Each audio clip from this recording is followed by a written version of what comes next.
जब अम्मी अब्बा सैलाब की नजर हो गए तो मेरा ठिकाना चचा का घर बना। चचा चची ने माँ बाप का प्यार दिया कि मैंने वालिदैन की कमी भुला दी। किसी यतीम को लाख प्यार दें, वालिदैन की बात ही और होती है।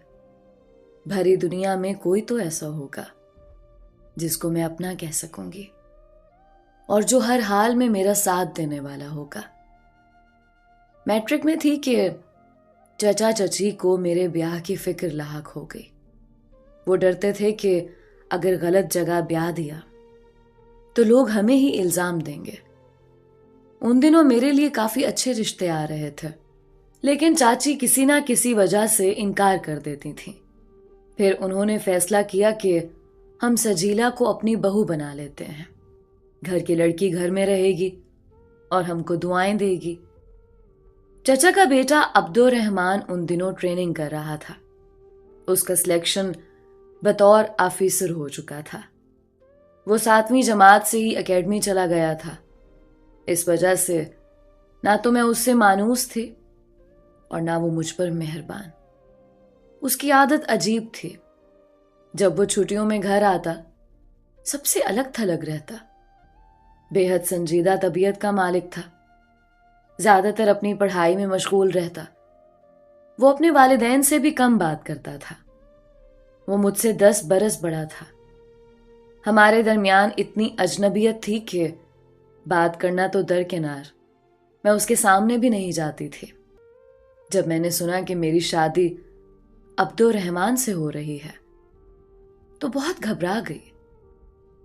उसे भी वालिदैन का फैसला पसंद नहीं आया। उसने साफ इनकार कर दिया, लेकिन वालिदैन ने बेटे पर इस कदर दबाव डाला कि वो परेशान हो गया। जो ही ट्रेनिंग खत्म हुई, चचा ने उसकी मर्जी की परवाह किए बगैर शादी की तैयारियां शुरू कर दी। उसने मां से कहा कि तुम्हारी खातिर मैं सेहरा बांध तो लूंगा, मगर सजीला को कोई खुशी नहीं दे सकूंगा। शादी की रसूमात तक वो खामोश रहा, लेकिन जब रात को मेरे कमरे में आया उसने मेरा घूंघट भी नहीं उठाया। मैं सेज पर दुल्हन बनी बैठी थी और लाखों अंदेशे मेरे दिल में थे। उसने कहा, प्लीज अपना घूंघट खुद उठा लो, मैं इन तकल्लुफात को पसंद नहीं करता। मैं साकिन बैठी थी, अब खुद को जलील महसूस करने लगी थी। क्या मैं चिल्लाऊं? उसने कहा तो मैं सहम गई और जल्दी से घूंघट उठा दिया। तभी वो सपाट लहजे में बोला, सीधे तरीके से दुपट्टा ओढ़ो और मेरी बात गौर से सुनो। जिंदगी मजाक नहीं है कि इसको दूसरों की खुशी के लिए बसर की जाए। मेरा दिल तुमको कबूल नहीं करता। ये बात मैंने अम्मी और अब्बू को समझाने की कोशिश की थी, मगर वो नहीं समझ सके। लिहाजा अब मैं हमेशा के लिए इस घर से जा रहा हूं। मैं सेज पर दुल्हन बनी बैठी रही और वो चला गया। गोया उसने अपने वालिदैन के किए की सजा मुझको दी। फिर ना तो मैंने जिंदगी भर अब्दुर रहमान का मुंह देखा और ना खुशी का। चचा और चची खुद को मेरा मुजरिम समझने लगे और मैं खुद को, कि जिसकी वजह से उनका नौजवान बेटा घर छोड़कर चला गया था। बाद में अब्दुर रहमान जिसको चाहते थे उन्होंने उसी लड़की से शादी कर ली। अब वो कभी कभी अपनी मां से फोन पर बात कर लेते थे। चचा ने तो कह दिया था कि मैं जिंदगी भर इस बेटे की सूरत नहीं देखूंगा जिसने यतीम का ख्याल नहीं किया। उन दिनों मेरे दिल की कैफियत नागुफ्ता बह थी। लोग आकर अफसोस करते, मैं टुकुर टुकुर उनको देखती। एक बात जरूर हुई कि अब वक्त काटे नहीं कटता था। मैं दिन में कई बार शादी की तस्वीरों वाली एल्बम निकाल कर देखती जिसमें अब्दुर रहमान के साथ दुल्हन बनी बैठी थी। हम एक सोफे पर कितने करीब बैठे हुए थे, जैसे सचमुच एक दूसरे के हो गए हों। तस्वीरों में उसका चेहरा देखते देखते अब मुझको उनसे उनसियत सी हो चली थी। उसके नुकूश मेरे दिल पर जमने लगे थे, एक कसक सी होने लगी। मैं हर सू उसके नुकूश ढूंढने लगी और 4 बरस यूं ही गुजर गए। एक रोज दोपहर के करीब दर पर दस्तक हुई। मैं सहन में खड़ी थी। दरवाजे के करीब जाकर पूछा, कौन है? जवाब मिला, आपकी रजिस्ट्री है, वसूल कर लीजिए। तभी चची आ गई। रजिस्ट्री मेरे नाम थी। सुहागन कहलाए बिना ही तलाकनामा भी आ गया। यूं एक दुल्हन की तिश्नगी और महरूमी हसरतों की चादर ओढ़कर सो गई।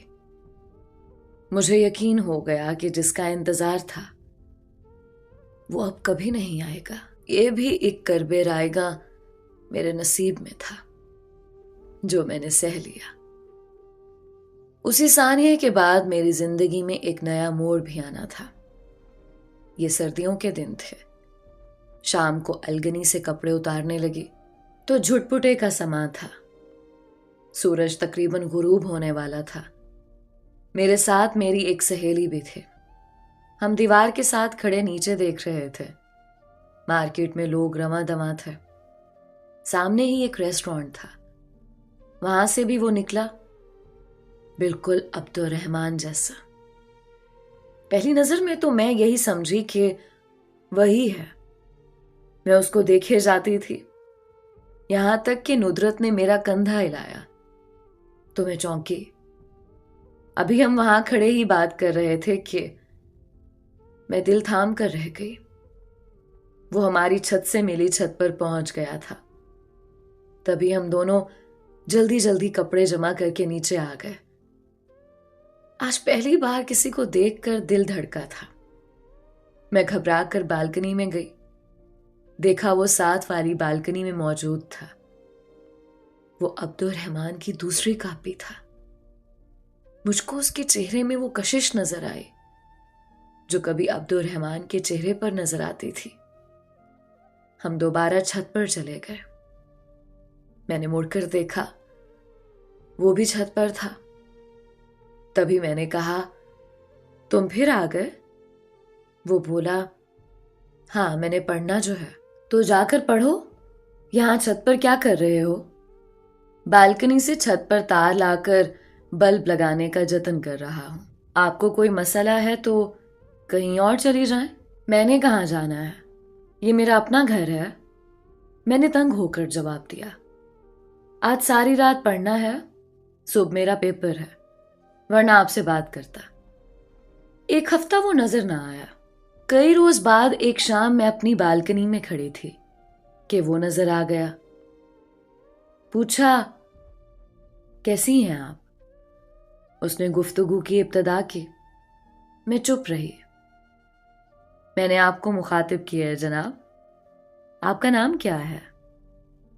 मैंने अपना नाम बताने की बजाय उसी से सवाल कर लिया, आपका नाम क्या है? मेरा नाम अब्दुर्रहमान है। मैं दंग रह गई। अपने कानों पर यकीन ना आया। ये लफ्ज बारिश के ठंडे कतरों की मानिद मेरे दिल पर टपक पड़ा। कल शाम को इसी जगह बात होगी, ये कहकर वो नजरों से ओझल हो गया। मेरा ख्याल था कि किसी पड़ोसी ने उसे मेरा हाल कह दिया होगा, और ये भी कि अब्दुर्रहमान एक रात की दुल्हन को अलविदा कहकर चला गया था। सोचा किसी ने जाने का किस्सा सुनाया होगा उसे। मैं खुद ही सच बता देती हूं। मैंने उसे खत लिखा कि देखो, मेरे अंदर अब मजीद दुख बर्दाश्त करने की हिम्मत नहीं है। कल को ऐसा ना हो कि आप चले जाएं और आपका मजाक मेरे लिए उम्र भर का रोग बन जाए। शाम को जूं ही वो नजर आया, मैंने खत को मरोड़कर उसकी बालकनी में फेंक दिया। अगले दिन उसने खत का जवाब दिया। लिखा था, मैं कोई बुरा इंसान नहीं, मेरा जो नाम है वही बताया है। अगर आपको यकीन नहीं आता तो बेशक मुझसे बात ना करें। अब आप अपनी मर्जी के मालिक हैं। अपनी शख्सी आजादी को अजीज रखिए। उसके बाद कई दिन तक उसने मेरा सामना न किया तो दिल में दुखन सी महसूस हुई। लगता था कि मेरा सुकून ही नहीं, दिल भी किसी ने चुरा लिया है। अब हर वक्त मेरी आंखें उसे तलाश करती रहती थीं। एक दिन नुदरत आई तो वो मुझे छत पर ले गई। वहां वो मौजूद था।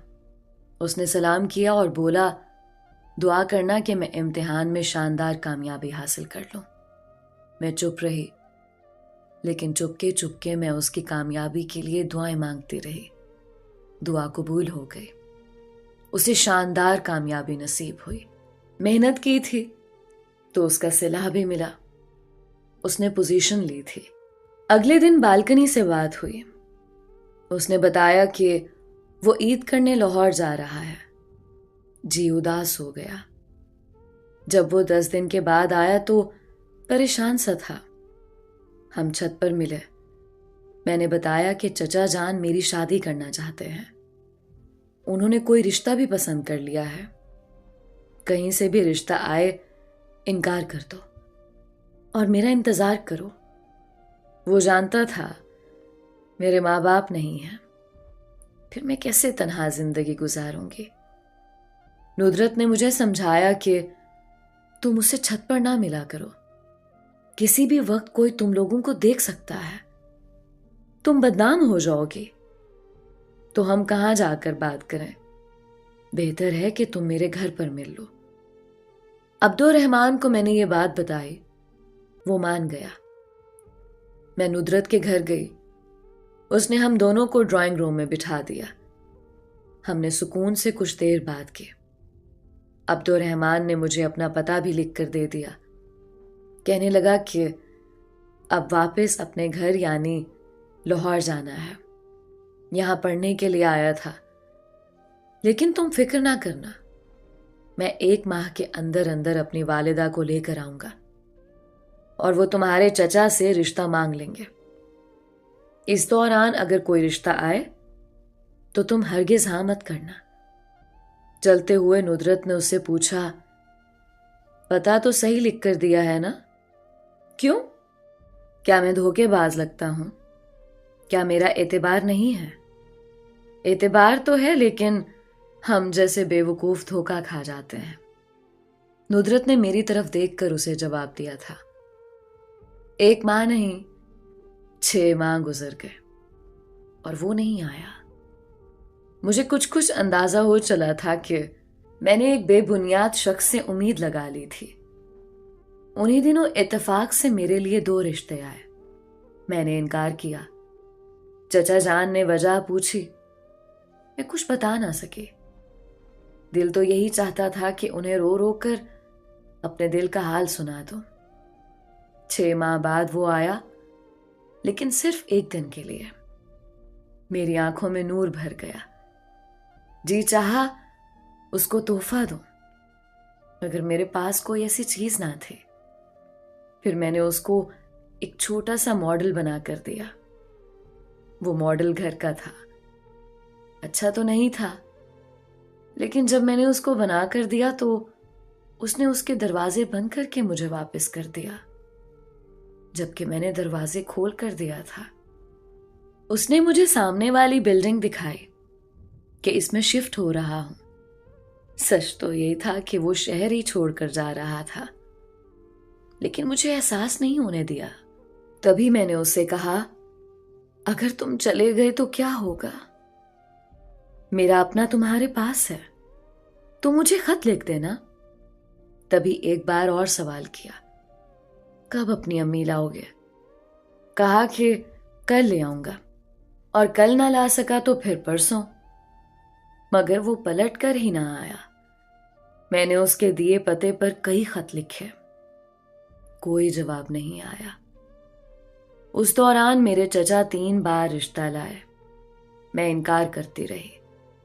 एक दिन हमारे घर एक बुजुर्ग और 2 खवातीन आई। उनमें से एक औरत का बेटा ऑफिसर था। वो कोठी तक लिख देने को तैयार थे। चचा ने एक बार फिर समझाया। तब अब्दुल रहमान को गए कई माह हो चुके थे। मुझे उसकी ये बात याद आई, कहीं कोई गलती ना कर बैठना। मैं आऊंगा, मेरा इंतजार करना। चचा मुझसे नाराज होने लगे। मैंने उनके आगे हाथ जोड़े। तब उन्होंने कहा कि तुम खुद उनको जवाब दे देना। चची चाहती थी कि मेरी शादी हो, अपने घर जाऊं तो वो अपने बेटे और बहू को मनाकर घर ले आए कि मेरी वजह से वो इस घर में नहीं आ सकते थे। नुदरत ने अपनी बाजी को फोन पर अब्दुर्रहमान का पता लिखवाया कि खुद जाकर उस पते पर मालूम करें कि वहां है कि नहीं। उसकी बाजी गई, मगर पता ही गलत था। आज इस बात को 8 बरस हो चुके हैं। चची फौत हो गई, चचा भी बूढ़े हो गए, मगर मेरी खातिर उन्होंने अपने बेटे को नहीं बुलाया। मुझे वो अब्दुर्रहमान, मेरा चचाजाद याद नहीं आता, लेकिन जो अब्दुर्रहमान छत पर मिला था उसको मैं कभी नहीं भुला सकी। आज भी मैं बालकनी में खड़ी उसका इंतजार करती रहती हूं, हालांकि जानती हूं वो लौट कर आने वाला नहीं है।